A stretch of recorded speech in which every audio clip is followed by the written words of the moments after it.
Audiencia General, 1 de febrero del 2012. Queridos hermanos y hermanas, hoy quiero hablar de la oración de Jesús en Getsemaní, en el Huerto de los Olivos. El escenario de la narración evangélica de esta oración es particularmente significativo. Jesús, después de la última cena, se dirige al Monte de los Olivos, mientras ora juntamente con sus discípulos. Narra el evangelista San Marcos. Después de cantar el himno, salieron para el Monte de los Olivos. Se hace probablemente alusión al canto de algunos salmos del Jalel, con los cuales se da gracias a Dios por la liberación del pueblo de la esclavitud, y se pide su ayuda ante las dificultades y amenazas siempre nuevas del presente. El recorrido hasta Getsemaní está lleno de expresiones de Jesús que hacen sentir inminente su destino de muerte y anuncian la próxima dispersión de los discípulos. También aquella noche, al llegar a la finca del Monte de los Olivos, Jesús se prepara para la oración personal. Pero en esta ocasión sucede algo nuevo. Parece que no quiere quedarse solo. Muchas veces Jesús se retiraba a un lugar apartado de la multitud e incluso de los discípulos, permaneciendo en lugares solitarios o subiendo al monte, dice San Marcos. En Getsemaní, en cambio, invita a Pedro, Santiago y Juan a que estén más cerca. Son los discípulos que había llamado a estar con él en el monte de la Transfiguración. Esta cercanía de los tres durante la oración en Getsemaní es significativa. También aquella noche Jesús rezará al Padre solo, porque su relación con él es totalmente única y singular. Es la relación del Hijo unigénito. Es más, se podría decir que, sobre todo aquella noche, nadie podía acercarse realmente al Hijo, que se presenta al Padre en su identidad absolutamente única, exclusiva. Sin embargo, Jesús, incluso llegando solo al lugar donde se detendrá a rezar, quiere que al menos 3 discípulos no permanezcan lejos. Es una relación más estrecha con Él. Se trata de una cercanía espacial, una petición de solidaridad en el momento en que siente acercarse a la muerte. Pero es sobre todo una cercanía en la oración, para expresar en cierta manera la sintonía con Él en el momento en que se dispone a cumplir hasta el fondo la voluntad del Padre. Y es una invitación a todo discípulo a seguirlo en el camino de la cruz. El evangelista San Marcos narra: se llevó consigo a Pedro, a Santiago y a Juan, y empezó a sentir espanto y angustia. Les dijo: mi alma está triste hasta la muerte, quédense aquí y velen. Jesús, en la palabra que dirige a los tres, una vez más se expresa con el lenguaje de los salmos. Mi alma está triste, una expresión del Salmo 43. La dura determinación hasta la muerte, luego, hace referencia a una situación vivida por muchos de los enviados de Dios en el Antiguo Testamento y expresada en su oración. De hecho, no pocas veces seguir la misión que se les encomienda significa encontrar hostilidad, rechazo, persecución. Moisés siente de forma dramática la prueba que sufre mientras guía al pueblo en el desierto y dice a Dios: yo solo no puedo cargar con todo este pueblo, pues supera mis fuerzas. Si me vas a tratar así, hazme morir, por favor, si he hallado gracia a tus ojos.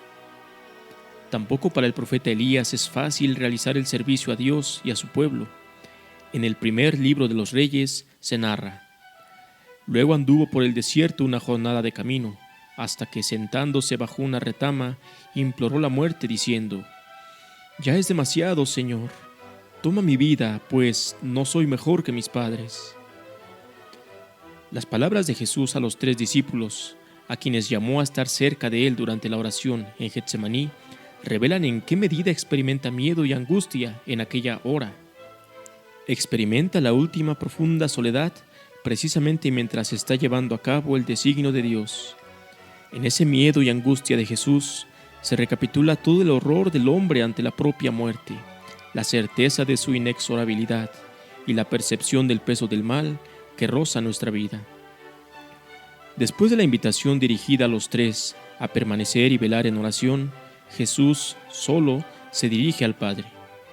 El evangelista San Marcos narra que él, adelantándose un poco, cayó en tierra y rogaba que, si era posible, se alejara de él aquella hora.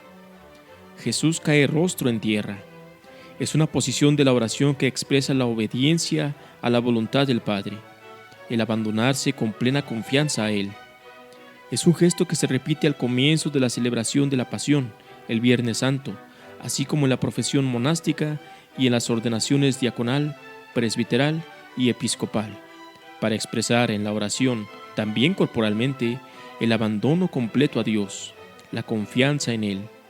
Luego, Jesús pide al Padre que, si es posible, aparte de Él aquella hora. No es solo el miedo y la angustia del hombre ante la muerte, sino el desconcierto del Hijo de Dios, que ve la terrible masa del mal que deberá tomar sobre sí para superarlo, para privarlo de poder. Queridos amigos, también nosotros en la oración debemos ser capaces de llevar ante Dios nuestros cansancios, el sufrimiento de ciertas situaciones, de ciertas jornadas, el compromiso cotidiano de seguirlo, de ser cristianos, así como el peso del mal que vemos en nosotros y en nuestro entorno, para que Él nos dé esperanza, nos haga sentir su cercanía, nos proporcione un poco de luz en el camino de la vida.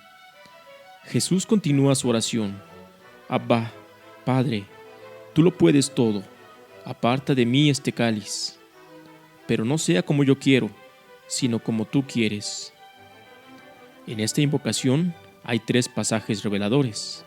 Al comienzo tenemos la duplicación del término con el que Jesús se dirige a Dios, Abba, Padre. Sabemos bien que la palabra aramea Abba es la que utilizaba el niño para dirigirse a su papá, y por lo tanto expresa la relación de Jesús con Dios Padre, una relación de ternura, de afecto, de confianza, de abandono. En la parte central de la invocación está el segundo elemento, la conciencia de la omnipotencia del Padre. Tú lo puedes todo, que introduce una petición en la que, una vez más, aparece el drama de la voluntad humana de Jesús ante la muerte y el mal. Aparta de mí este cáliz. Hay una tercera expresión de la oración de Jesús, y es la expresión decisiva, donde la voluntad humana se adhiere plenamente a la voluntad divina. En efecto, Jesús concluye diciendo con fuerza, pero no sea como yo quiero, sino como tú quieres. En la unidad de la persona divina del Hijo, la voluntad humana encuentra su realización plena en el abandono total del yo, en el tú del Padre, al que llama Abba. San Máximo el Confesor afirma que desde el momento de la creación del hombre y de la mujer, la voluntad humana está orientada a la voluntad divina, y la voluntad humana es plenamente libre y encuentra su realización precisamente en el sí a Dios. Por desgracia, a causa del pecado, este sí a Dios se ha transformado en oposición. Adán y Eva pensaron que el no a Dios sería la cumbre de la libertad, el ser plenamente uno mismo. Jesús, en el Monte de los Olivos, reconduce la voluntad humana al sí pleno a Dios. En él, la voluntad natural está plenamente integrada en la orientación que le da la persona divina. Jesús vive su existencia según el centro de su persona, su ser Hijo de Dios. Su voluntad humana es atraída por el yo del Hijo, que se abandona totalmente al Padre. De este modo, Jesús nos dice que el ser humano solo alcanza su verdadera altura, solo llega a ser divino conformando su propia voluntad a la voluntad divina.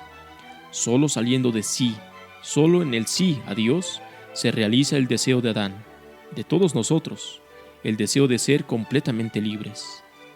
Es lo que realiza Jesús en Getsemaní. Conformando la voluntad humana a la voluntad divina, nace el hombre auténtico, y nosotros somos redimidos. El compendio del Catecismo de la Iglesia Católica enseña sintéticamente: la oración de Jesús durante su agonía en el huerto de Getsemaní y sus últimas palabras en la cruz revelan la profundidad de su oración filial. Jesús lleva a cumplimiento el designio amoroso del Padre y toma sobre sí todas las angustias de la humanidad, todas las súplicas e intercesiones de la historia de la salvación. Las presenta al Padre, quien las acoge y escucha más allá de toda esperanza, resucitándolo de entre los muertos. Verdaderamente, en ningún otro lugar de las Escrituras podemos asomarnos tan profundamente al misterio interior de Jesús como en la oración del Monte de los Olivos. Queridos hermanos y hermanas, cada día en la oración del Padre Nuestro pedimos al Señor: hágase tu voluntad en la tierra como en el cielo. Es decir, Reconocemos que existe una voluntad de Dios con respecto a nosotros y para nosotros, una voluntad de Dios para nuestra vida, que se ha de convertir cada día más en la referencia de nuestro querer y de nuestro ser. Reconocemos, además, que es en el cielo donde se hace la voluntad de Dios y que la tierra solamente se convierte en cielo, lugar de la presencia del amor, de la bondad, de la verdad, de la belleza divina, si en ella se cumple la voluntad de Dios. En la oración de Jesús al Padre, en aquella noche terrible y estupenda de Getsemaní, la tierra se convirtió en cielo. La tierra de su voluntad humana, sacudida por el miedo y la angustia, fue asumida por su voluntad divina, de forma que la voluntad de Dios se cumplió en la tierra. Esto es importante también en nuestra oración. Debemos aprender a abandonarnos más a la providencia divina, pedir a Dios la fuerza de salir de nosotros mismos para renovarle nuestro sí, para repetirle que se haga tu voluntad, para conformar nuestra voluntad a la suya. Es una oración que debemos hacer cada día, porque no siempre es fácil abandonarse a la voluntad de Dios, repetir el sí de Jesús, el sí de María. Los relatos evangélicos de Getsemaní muestran dolorosamente que los 3 discípulos, elegidos por Jesús para que estuvieran cerca de Él, no fueron capaces de velar con Él, de compartir su oración, su adhesión al Padre, y fueron vencidos por el sueño. Queridos amigos, pidamos al Señor que seamos capaces de velar con Él en la oración, de seguir la voluntad de Dios cada día, incluso cuando habla de cruz, de vivir una intimidad cada vez mayor con el Señor, para traer a esta tierra un poco del cielo de Dios. Gracias.